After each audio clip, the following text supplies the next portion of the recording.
Welcome to the YouTube channel of Accounts का बाप। Hello guys, welcome back to the YouTube channel of Accounts का बाप, your one stop channel for all your accounting needs। आज हम करने वाले NPO की सीरीज में क्वेश्चन नंबर 11 पेज नंबर 121 आपके टेक्स्ट बुक के अंदर मिलेगा आपको। अब ये सम शुरू करते हैं। From the following balance sheet and receipt and payment account of new English school. Wow, new English school, मेरी स्कूल का नाम इतना अच्छा क्यों नहीं था? न्यू इंग्लिश स्कूल, ओके तो यहाँ पे इन द बुक्स ऑफ आ गया। नाउ हमेशा एनपीओ का सम शुरू करने के पहले मैं आपको 7 स्टेप्स मेथड फॉलो करवाता हूँ। तो 7 स्टेप मेथड क्या होता है? आपको हमेशा एनपीओ के अंदर 7 स्टेप्स फॉलो करने होते हैं। द फर्स्ट स्टेप इज आपको बनाना होता है डेट कॉलम, जिससे आपको पूरी क्लैरिटी आ जाए कि प्रीवियस ईयर कौन सा है, करंट ईयर कौन सा है। सेकंड स्टेप होता है आपको सब्सक्रिप्शन करना। थर्ड स्टेप होता है कि भाई opening balance sheet, 2 balance sheet होती है तो ओपनिंग बैलेंस शीट में जितनी चीज़ें जाती है वो सारी चीज़ें डाल दो और उसके अंदर की सारे कैपिटल फंड ढूंढो, सब चीज़ों को प्लस माइनस करके, असेट माइनस लायबिलिटी करके कैपिटल फंड ढूंढो। फोर्थ स्टेप होता है आपका कि ऊपर की बैलेंस शीट से नीचे की बैलेंस शीट में सारी की सारी चीज़ों को ट्रांसफर करो जो भी हो सकती है। फिफ्थ स्टेप होता है आपका कि सम को लाइन से पूरा का पूरा सॉल्व करने की कोशिश करो जो भी चीज़ छूट गई है। सिक्स स्टेप होता है कि आप एडजस्टमेंट करो और 7 स्टेप होता है भाई टैली करो, 12 मार्क्स लो खींचे के अंदर और निकलो। सिंपल सी बात, ठीक है, स्वैग होना चाहिए। तो फर्स्ट स्टेप अपना क्या था? डेट कॉलम बनाना। तो डेट कॉलम हम कहाँ बनाते हैं? तो यहाँ पे जाता है इनकम साइड पे मैं डेट कॉलम बना रहा हूँ, आप वर्किंग नोट में बना सकते हो, या तो आप इनकम साइड पे बनाओगे यहाँ पर तो भी कोई दिक्कत नहीं, कोई मार्क्स काट ले तो मेरे को बोल देना। प्रीवियस ईयर करंट ईयर बनाएंगे। अब देखो कौन सी डेट देखनी है, तो देखो तुमको जब ऐसे 2 डब्बे दिए रहेंगे ना तो बैलेंस शीट को कभी भी देखने का नको, आपको जाने का receipt and payment account side पे और रिसीट एंड पेमेंट अकाउंट की जो डेट होती है उसको देखने का। क्या बोल रहा है 31 मार्च 2020, मतलब मेरा जो करंट ईयर है ना ये वाला साल वो 31 मार्च 2020 को खत्म हुई गवा। तो ये शुरू कब हुआ होगा? 1 अप्रैल 2019 को, मतलब मेरा करंट ईयर 19 से लेके 20 तक था तो मैं करंट ईयर के वहाँ पे जाके लिखूंगा 19-20। और तो प्रीवियस ईयर क्या होगा मेरा? 17-18, नहीं भाई 18-19, क्या होगा? 18-19। सिमिलरली अब दोनों ये वाला जो साल है वो मेरा खत्म कब हुआ होगा? 31 मार्च 2019 पे, और मेरा जो करंट ईयर है वो कब खत्म हुआ होगा? 31 मार्च 2020 पे। तो ये जो करंट ईयर वाली डेट है ना 31 मार्च 2020, वो कहाँ डालनी है अभी आपको? 2 जगह पे, income and expenditure account for the year and 31 मार्च 2020 यहाँ पर, और बैलेंस शीट जो क्लोजिंग बैलेंस शीट होती है उधर डालनी है 2020। और ये जो प्रीवियस ईयर का बैलेंस शीट का डेट है ना 31 मार्च 2019 वो जाएगा यहाँ पर ओपनिंग बैलेंस शीट में 2019। ये था मेरा पूरा का पूरा फर्स्ट स्टेप। अब जाते सेकंड स्टेप, सब्सक्रिप्शन। बाओ चलो फटाफट बोल दो, सब्सक्रिप्शन किधर है? किधर गया किधर गया किधर गया? वाओ वेरी गुड, आपको सब्सक्रिप्शन पूरे सम में दिया ही नहीं है तो आपका सेकंड स्टेप हो जाता है कैंसल। Very good. अब आता है थर्ड स्टेप पे। थर्ड स्टेप पे क्या होता है कि भाई ओपनिंग बैलेंस शीट बनाओ। तो कोई टेंशन की बात ही नहीं है भैया, ओपनिंग बैलेंस शीट बना के दी हुई है। और तुम बोलोगे सर यार ओपनिंग बैलेंस शीट दी हुई है और अपन ने फॉर्मेट बना दिया तो क्या करूं मैं? कैंसिल करूं? नको, कोई ज़रूरत नहीं है। देखो भाई आपने अगर कोई चीज़ बना दी है सम शुरू होने के पहले और बाद में पता चलता नहीं बनानी है तो कोई दिक्कत नहीं है, उसको कैंसिल करने की कभी ज़रूरत पड़ती नहीं है। आप उसको एज इट इज़ रखो, उसका कोई मार्क्स कटेगा नहीं। आप उसमें इधर खिचड़ी पकाओगे और गंदा कर दोगे तो फिर उसके मार्क्स कटेंगे प्रेजेंटेशन में, ठीक है। अब ओपनिंग बैलेंस शीट अपना थर्ड स्टेप होता था पर वो भी दिया हुआ है तो अपना सेकंड स्टेप भी कैंसिल हो गया, थर्ड स्टेप भी कैंसिल हो गया। फोर्थ स्टेप क्या होता है? ओपनिंग बैलेंस शीट से चीज़ें नीचे सेकंड क्लोजिंग बैलेंस शीट में लेना। तो देखो यहाँ पे कैपिटल फंड है 6,43,000 का, वो मैं ले लूँगा। येस, इधर लेना पड़ेगा मुझे कैपिटल फंड 6,43,000 और ये अमाउंट हमेशा अंदर लिखा जाता है क्योंकि उस पर सरप्लस, डेफिसिट और बहुत सारी चीज़ें आ सकती है। Next cash in and cash bank कभी नहीं लिया जाता। बिल्डिंग, अब है ना ऊपर से जब नीचे आप कोई भी चीज़ लेते हो उसका अमाउंट है ना यूजुअली अंदर ही लिखा करो।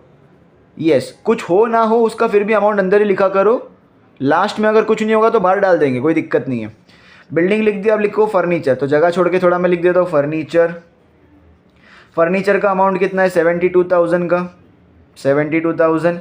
लाइब्रेरी बुक्स, थोड़ा जगह छोड़ के वापस लिख देता हूँ library books, the amount is 45,000, ये भी आ जाएगा।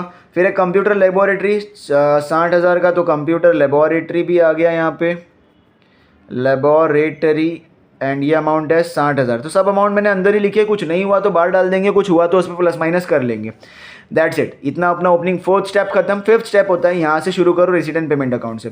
तो रिसीट साइड पे आपको 2 चीज़ मिलेगी, या तो इनकम मिलेगा या तो लायबिलिटी, और पेमेंट साइड पे आप या तो आपको एक्सपेंस मिलेगा या तो आपको असेट मिलेगा, ठीक है।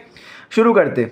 ये जो cash in and cash at bank है, ये चीज़ कहाँ जाती है? ओपनिंग बैलेंस शीट में। अगर आप देखोगे इसको और ये ओपनिंग बैलेंस शीट के cash in and cash at bank को, देखो यहाँ 6,000 10,000 है, यहाँ पे भी 6,000 10,000 है। अब ओपनिंग बैलेंस शीट तो हमको बनाने की ज़रूरत ही नहीं, उन लोग ने दे के रखी है, तो इस चीज़ की मेरे को ज़रूरत पड़ेगी नहीं, कैंसिल आउट हो जाएगा, इसकी कोई भी एंट्री आने वाली नहीं है अभी। ट्यूशन फीस आपके लिए इनकम होती है, टर्म फीस इनकम होती है, एडमिशन फीस इनकम होती है। डोनेशन के बाजू में साफ शब्दों में बोला है कैपिटल, मतलब इसको चुपचाप जाके 100% पूरा का पूरा कैपिटल फंड में मैं क्या कर दूंगा? ऐड कर दूंगा। अरे मैं क्या, तुम भी ऐड ही करोगे। इंटरेस्ट रिसीव्ड भी क्या होगा? इनकम। गवर्नमेंट से ग्रांट्स मिले मतलब पैसा अपन को रिफंड मिला, और रेवेन्यू बोले लाए भिड़ू, बोले लाए मतलब क्या होगा? ये इनकम। कैपिटल बोला होगा तो कैपिटल फंड में लायबिलिटी में डालने का, और रेवेन्यू बोला होगा तो चुपचाप उसको इनकम में डालने का। कोई भी तरीके की सन्ड्री रिसीट्स हो, कोई भी रिसीट्स हो, वो आपके लिए क्या होती है? इनकम होती है। सैलरी एक्सपेंस होता है। लाइब्रेरी बुक्स वापस दे दी, ये क्या बात है? देखो साल की शुरुआत में आपके पास 45,000 की लाइब्रेरी बुक्स थी, साल के बीच में यहाँ पे पेमेंट साइड पे दिया ना, इसका मतलब होता है साल के बीच में ड्यूरिंग द ईयर आपने और खरीदा लाइब्रेरी बुक्स, तो ये आपके लिए क्या होगा? असेट। ऑफिस का रेंट भरा, एक्सपेंस। प्रिंटिंग एंड स्टेशनरी पे एक्सपेंस, सन्ड्री पे एक्सपेंस, इंश्योरेंस पे एक्सपेंस, स्पोर्ट्स पे एक्सपेंस, गैदरिंग पे एक्सपेंस, फर्नीचर पे असेट, रिपेयर्स पे एक्सपेंस।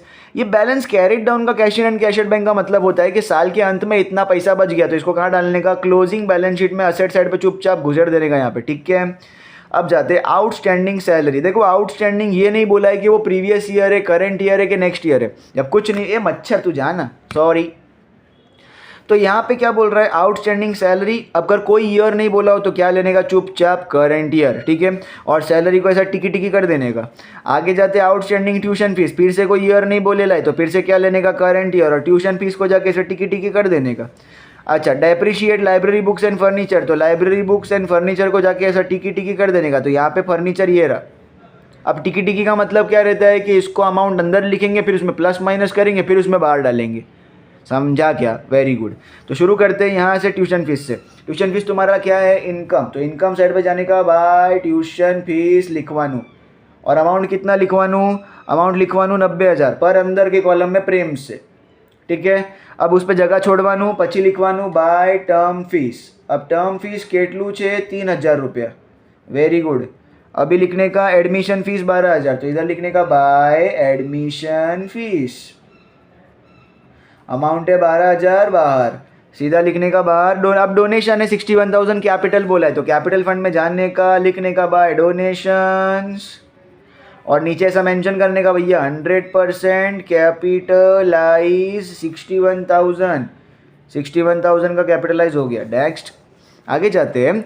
इंटरेस्ट रिसीव्ड 2,000, तो इंटरेस्ट तुम्हारी इनकम होती है, तो इंटरेस्ट रिसीव्ड 2,000 तुम इनकम साइड पे लिख दोगे। ओके। नेक्स्ट है तुमको गवर्नमेंट से ग्रांट मिला 1,20,000 रेवेन्यू, तो यहाँ पे इनकम साइड पे लिखोगे बाय गवर्नमेंट ग्रांट्स, और ब्रैकेट में अगर उन्होंने रेवेन्यू बोला है तो अपने को भी मेंशन करने का, रेवेन्यू 1,20,000। ओके, आगे बोल रहा है सन्ड्री रिसीट्स 11,000, तो ये भी इनकम है, तो bye sundry receipts and amount is 11,000, यहाँ पे लिख देंगे। सारी की सारी इनकम साइड हो गई। अब जाते हैं एक्सपेंडिचर साइड पे। एक्सपेंडिचर साइड पे आपको पहली चीज़ क्या बोल रही है? सैलरी 90,000, तो यहाँ पे मैं पहली लाइन में क्या लिखूंगा? टू सैलरी 90,000 मगर अंदर लिखूंगा यस, क्योंकि उस पर टिकी टिकी है। अब लाइब्रेरी बुक्स, देखो साल की शुरुआत में तुम्हारे पास लाइब्रेरी बुक्स ऑलरेडी 45,000 का था, अब अगर यहाँ पे है तो क्या लिखने का? Add purchased and amount is 14,000। तो बताओ अब कितने की लाइब्रेरी बुक्स हो गई? 40, 50, 59,000। मेरे पास अभी 59,000 की टोटल लाइब्रेरी बुक्स है। ऑफिस का रेंट भरा 10,000 का, ये एक्सपेंस हो गया, तो जगह छोड़ के मैं क्या लिखूंगा? टू ऑफिस रेंट 10,000, ये मैं बाहर लिख सकता हूँ सीधा। ओके। नेक्स्ट है मेरा प्रिंटिंग एंड स्टेशनरी 22,000, तो यहाँ पे लिखूंगा टू प्रिंटिंग एंड स्टेशनरी 22,000 सीधा बाहर लिख सकते। नेक्स्ट है सन्ड्री एक्सपेंस 12,000 का, सो टू सन्ड्री एक्सपेंसेस अमाउंट है 12,000 सीधा बाहर लिख सकते। इंश्योरेंस 10,200, तो यहाँ पे लिखेंगे टू इंश्योरेंस 10,200। नेक्स्ट है स्पोर्ट्स एक्सपेंसेस 8,000, तो यहाँ पे लिखेंगे टू स्पोर्ट्स एक्सपेंसेस अमाउंट है 8,000। नेक्स्ट है एनुअल गैदरिंग एक्सपेंसेस 9,000, तो टू एनुअल गैदरिंग एक्सपेंसेस 9,000 रुपया।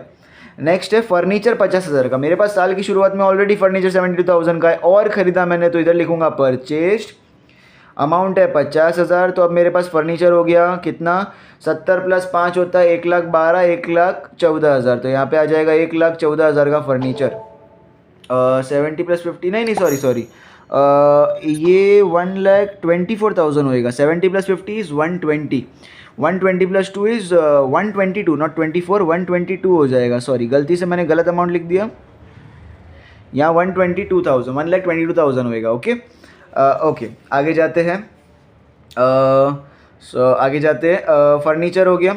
नेक्स्ट है रिपेयर्स 15,000 का। तो यहाँ पे लिखेंगे टू रिपेयर्स, रिपेयर्स पे अपन लिखेंगे 15,000 सीधा बाहर के कॉलम में। नेक्स्ट है cash in and cash at bank आपका। तो असेट साइड पे मैं जाऊँगा और लिखूँगा कंप्यूटर लेबोरेटरी के नीचे थोड़ी जगह छोड़ के cash in hand cash at bank, और दोनों का अमाउंट है इसका 4,800, इसका 70,000, 4,800 और 70,000 रिस्पेक्टिवली, दोनों में डाल दिया, खत्म।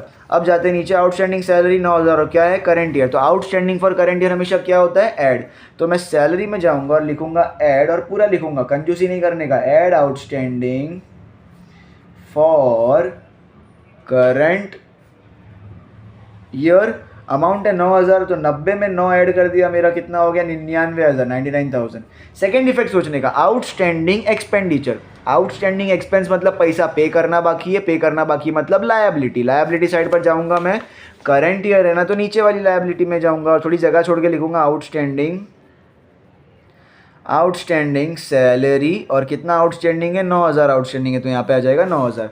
अब उसके बाद जाते हैं second adjustment, outstanding tuition fees 15,000, ये भी करंट ईयर है। तो ट्यूशन फीस में जाके मैं क्या करूँगा, ऐड, वही वापस पूरा, कहीं कंजूसी नहीं, add outstanding for current year, and इस बार अमाउंट कितना है 15,000, तो 90,000 ही है वापस, पर इसमें 15,000 ऐड हुआ तो 1,05,000 हो जाएगा।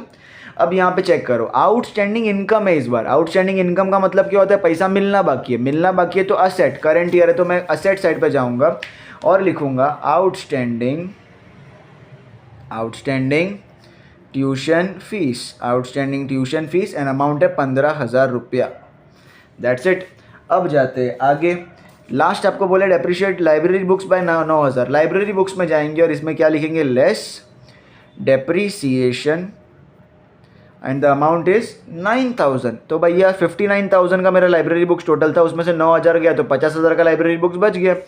और एक और है, फर्नीचर पे 10,000 करना है, तो फर्नीचर पे जाऊंगा और लिखूंगा लेस डेप्रीसिएशन, कितना 10,000, तो 1,22,000 का था, उसमें से 10,000 गया तो 1,12,000 बार बच जाएगा। That's it. अब दो चीज़ पे डेप्रीसिएशन और दोनों पे नुकसान कहाँ जाता है, आपके एक्सपेंडिचर साइड पे। आप क्या लिखोगे, टू डेप्रीसिएशन